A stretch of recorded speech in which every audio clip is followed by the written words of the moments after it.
Oi, gente, meu nome é Adam.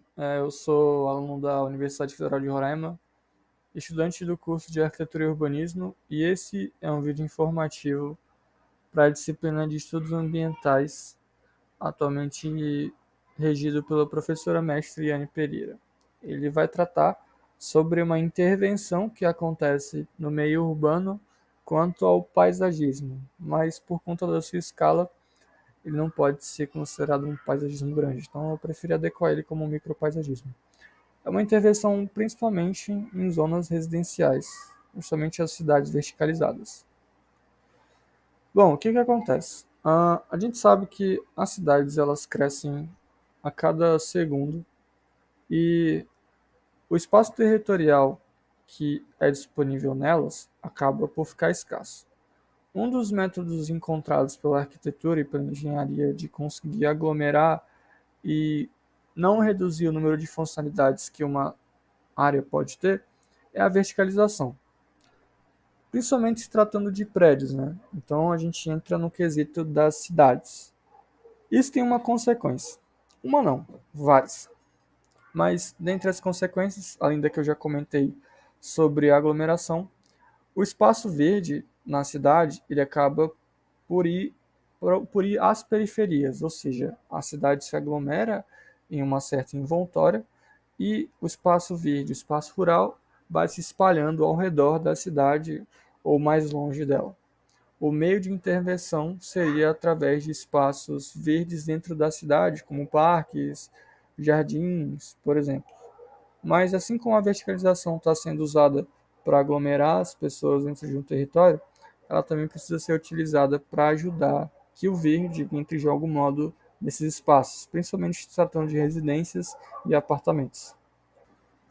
Tá, mas e a solução para isso? Bom, a solução é muito interessante, para falar a verdade. Na pesquisa que rege esse vídeo, não foi encontrado quando e onde começou essa ideia, mas é sim uma inovação.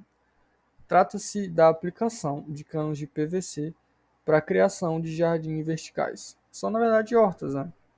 Elas podem ser aplicadas e são aplicadas em residências unimultifamiliares. Esse é o foco da ideia. É conseguir utilizar uma área pequena para fazer o cultivo de diversos tipos de cultura. E isso é muito interessante, até porque é uma alternativa de senso comum. Em uma pesquisa rápida, a gente consegue encontrar como fazer esse tipo de produto. No YouTube, por exemplo, no Facebook, no Instagram, no Twitter, existem diversas pessoas que ensinam a fazer isso, né? Só que elas fazem com diferentes métodos, diferentes canos, diferentes ferramentas. E isso é muito interessante, porque são produtos que você pode encontrar em material de construção e fazer na sua própria casa. Só que, por mais que seja benéfico e tudo mais, a problemática de fazer é a que, na minha opinião, traz o maior dos empecilhos para que essa ideia seja aplicada de modo muito mais eficaz. Visto que é necessário um esforço de sair da sua casa, comprar o material, ter as ferramentas necessárias e ainda produzir aquela ferramenta, ou seja, o jardim vertical que você quer alocar na sua residência, em um espaço rural, enfim, fica ao seu critério, ao critério do usuário, essa dificuldade básica acaba desmotivando as pessoas a aderirem a essa ideia.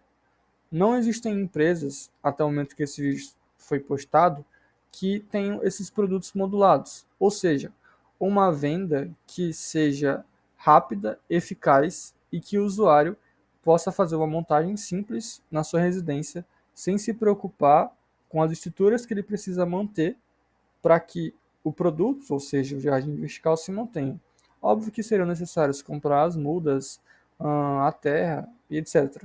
Porém, é uma maneira autossustentável. A primeira vez que você faz um cultivo, você ganha novas sementes e consegue fazer mais cultivos. É por si só sustentável, o que destaca muito essa ideia. Isso é muito interessante. O tema ele é muito expansivo. Logo, a gente consegue encontrar casas que são excepcionais. Existem jardins verticais espalhados pelo mundo, ou seja, são estufas que aderem a essa mesma ideia, a ideia do cano PVC, só que com outros materiais, né? Como exemplo, a gente tem o Mister Jack, ele é de Singapura e ele tem jardins verticais em estufa que produzem diversos tipos de cultivo. Infelizmente, o blog que dispõe da matéria que fala sobre esse local não dá o nome do projeto e nem a localização exata, mas ele dá um detalhe muito interessante que na China, somente 7% dos legumes ali consumidos são produzidos no país. Os outros 93% são todos importados de outros países, principalmente do Brasil. O Mister Jack ele destacou que o seu cultivo, ou seja, o seu jardim vertical, ele tem uma baixa intervenção de manutenção, já que as estruturas são fixas. Ele tem um controle de água muito bom, porque a água que é disposta no topo do jardim, ela desce até embaixo, ou seja, existe um aproveitamento muito forte de toda essa água que acaba por escoar entre os solos. Um baixo consumo de energia, já que ela se auto-mantém, uma alta flexibilidade de cultivo, visto que as áreas podem ser separadas tanto por altura quanto por espaços horizontais, e um uso baixo de agrotóxicos, já que como não há entorno verde ao redor, é uma área totalmente situada na cidade, a biodiversidade acaba por ser menor. Então, por ser menor, o controle de insetos e micro-organismos que ali se propagam é muito mais fácil, né? Toda essa estrutura, essa estufa dele, tem como base vedações de vidro e as estruturas são metálicas. Dentro, no caso, as hastes que seguram os jardins são de policarbonato, que é muito interessante.